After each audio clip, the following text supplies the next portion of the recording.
Kalau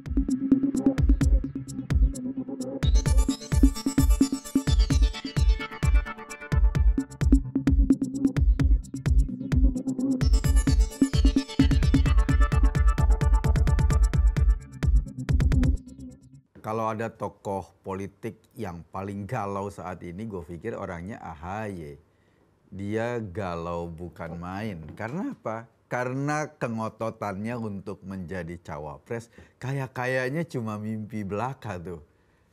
Itu semua orang di Demokrat, suasana hatinya juga lagi galau. Apalagi belakangan ketika nama Gubernur Jawa Timur Khofifah Indar Parawansa mulai disebut untuk mendampingi Anies sebagai cawapres. Jadi awalnya ya, ketika Nasdem mencalonkan Anies, itu antara PKS dan Demokrat berebut untuk mendampingi siapa yang menjadi cawapresnya. PKS mengajukan Ahmad Heriawan, sementara Demokrat mengajukan AHY. Ini koalisinya belum terbentuk karena ributnya di situ. Saling ngotot, saling kunci. Pokoknya kalau nggak AHY, gue nggak mau, kata Demokrat gitu. Kata PKS, loh kalau Anies dan AHY terus PKS dapat apaan? Diskusinya melulu ke situ.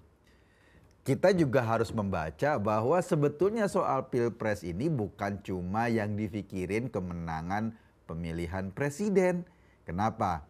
Pada saat pemilu nanti, Pilpres dengan pemilihan legislatif itu barengan.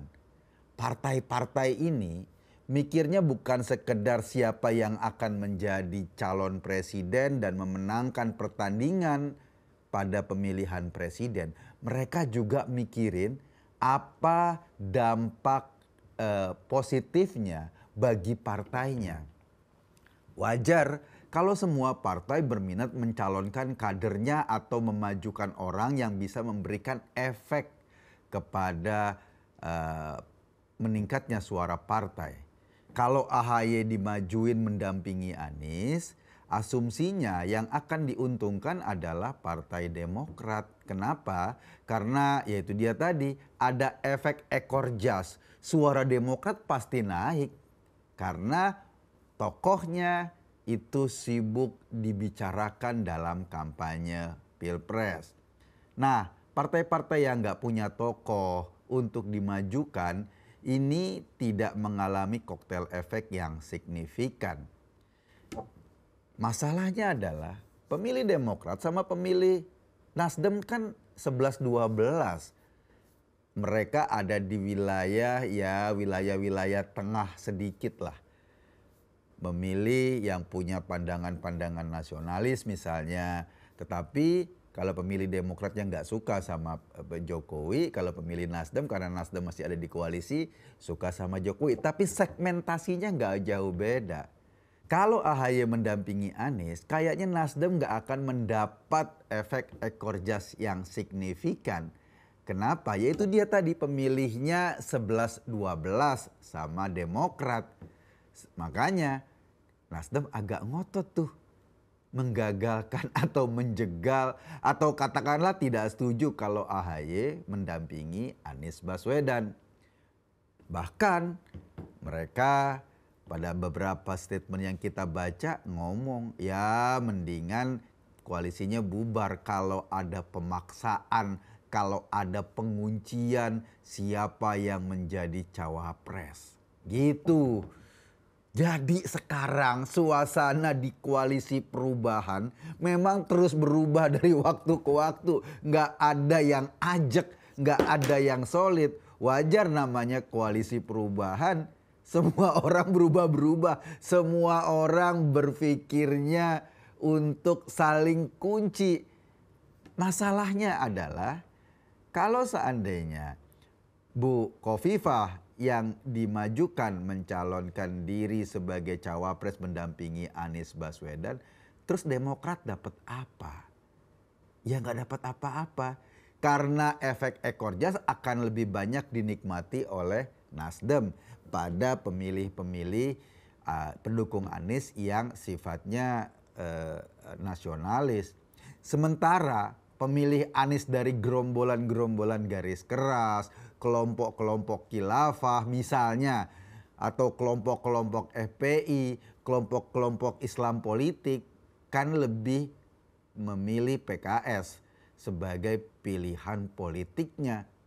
Jadi ketika AHY nggak bisa didorong-dorong oleh Partai Demokrat, ya ujung-ujungnya Demokrat nggak kebagian apa-apa. Pertanyaannya, apa mau Demokrat tidak kebagian apa-apa?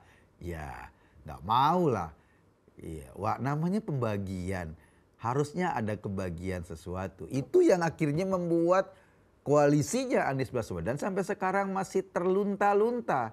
Belum jelas konfigurasinya. Mereka memang sudah sepakat mau mendukung Anies. Tapi kalau dukungan itu tidak punya efek apa-apa bagi partainya, tidak punya efek apa-apa bagi masa depan kader-kadernya, kan ya repot juga. Sebetulnya ya kalau gue membaca dalam kepala masing-masing ketua partai itu, dalam kepala orang-orang Nasdem, dalam kepala orang-orang Demokrat maupun dalam kepala orang-orang PKS, ya mereka lebih berpikir bagaimana memanfaatkan sosok Anies Baswedan untuk menambah suara partainya. Jadi yang dipikirin pertama tuh itu. Mungkin ya dalam skenarionya ya peluang Anies kan gak gede-gede banget. Karena masyarakat Indonesia yang rasional jauh lebih banyak ketimbang masyarakat Indonesia yang irasional. Masa sih presiden yang ngurusin codetan Kali Ciliwung selama 5 tahun aja gak selesai, dia mau kepilih, presiden, maksudnya gubernur. Masa sih gubernur yang ngurusin codetan Kali Ciliwung aja 5 tahun gak kelar-kelar, lalu mau dicalonkan jadi presiden, dan kemudian kita milih ngurusin codetan Kali Ciliwung aja gak kelar. Gimana ngurusin masalah se-Indonesia? Ngurusin naturalisasi atau normalisasi sungai aja gak kelar. Gimana mau ngurusin Indonesia sebagai negara maritim? Ini yang mungkin menjadi pertimbangan pemilih-pemilih rasional. Kecuali pemilih-pemilih irasional. Oh, yang penting khilafah, kayak kemarin Anies di Banten disambut, Anies terpilih jadi presiden, khilafah tegak di Banten. Ini khilafah kayak orang lagi nonton film seru, maunya tegak-tegak terus.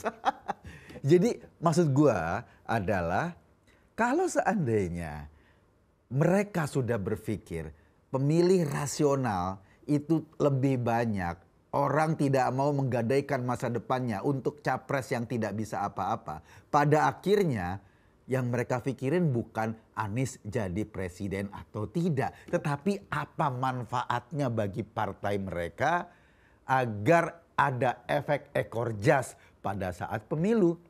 Itu yang menjadi pertimbangan utama. Sehingga sampai saat ini ya koalisinya nggak kelar-kelar. Koalisinya masih bulat begitu aja. Kalau dipikirin juga sih ya, dalam survei-survei terakhir kan nama AHY nggak terlalu signifikan sebagai cawapres. Surveinya Carta Politika terakhir misalnya menempatkan 2 nama yang cukup populer sebagai calon wakil presiden. Ada Sandiaga Uno dan Ridwan Kamil. AHY ya posisinya jauh di posisi ketiga. Itu pun selisihnya jauh, 20%, AHY cuma 7%. Sehingga signifikasinya untuk menambah bobot suara Anies pada saat pemilihan presiden nggak terlalu signifikan. Makanya ketika disebut nama Khofifah Indar Parawansa, udah deh AHY langsung galau. Kalau dibanding-bandingin emang agak berat sih. Yang pertama, Bu Khofifah udah punya pengalaman jadi anggota DPR, punya pengalaman jadi menteri, punya pengalaman sekarang sebagai kepala daerah di Jawa Timur. Yang kedua, basis dukungan. Bu Khofifah orang tahu ini adalah tokoh wanita dari Nahdlatul Ulama, punya basis di Jawa Timur, buktinya terpilih sebagai gubernur Jawa Timur. Asumsinya Kalau Bu Khofifah itu bisa menguasai Jawa Timur, sementara Anies menguasai wilayah-wilayah di luar Jawa, misalnya di Sumatera, di beberapa tempat, ini kan bisa diklopin, bisa menjadi penambah bobot suara. Sementara AHY pengalaman jadi ketua DPR atau jadi anggota DPR belum pernah. Pengalaman jadi pejabat publik belum pernah. Pengalaman jadi militer sampai mayor doang. Pengalaman jadi ketua RT juga belum pernah. Pengalaman jadi ketua RW belum pernah. Gua nggak tahu apakah dia punya pengalaman jadi ketua Karang Taruna, apakah dia punya pengalaman jadi ketua Regu di Pramuka waktu SD, kita nggak tahu. Tapi setidaknya yang kita baca adalah pengalaman AHY masih jauh dibanding misalnya Khofifah. Jadi wajar kalau Nasdem merasa seandainya Demokrat memaksa-maksakan AHY, ya mending bubar deh. Kenapa bubar? Ya masa dipaksa-paksain orang yang memang tidak punya kualifikasi. Mungkin itu menjadi pikirannya Nasdem. Kalaupun sebetulnya yang menjadi alasan utama berebut segmentasi pemilih. Jangan sampai ketika AHY mendampingi Anies yang dapat efek ekor jas ya cuma Demokrat doang.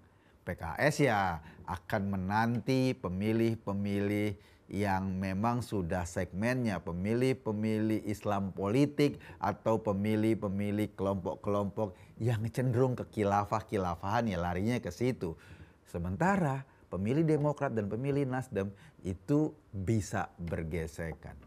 Jadi menurut gua kalau di koalisinya Anies AHY nggak dapat apa-apa, apakah dia akan pindah koalisi? Nah itu pertanyaan lagi. Pindah koalisi kan juga belum tentu dapat apa-apa. Di KIB misalnya ada Pak Erlangga di situ yang sudah dideklarasi oleh Partai Golkar untuk maju menjadi persaingan presiden.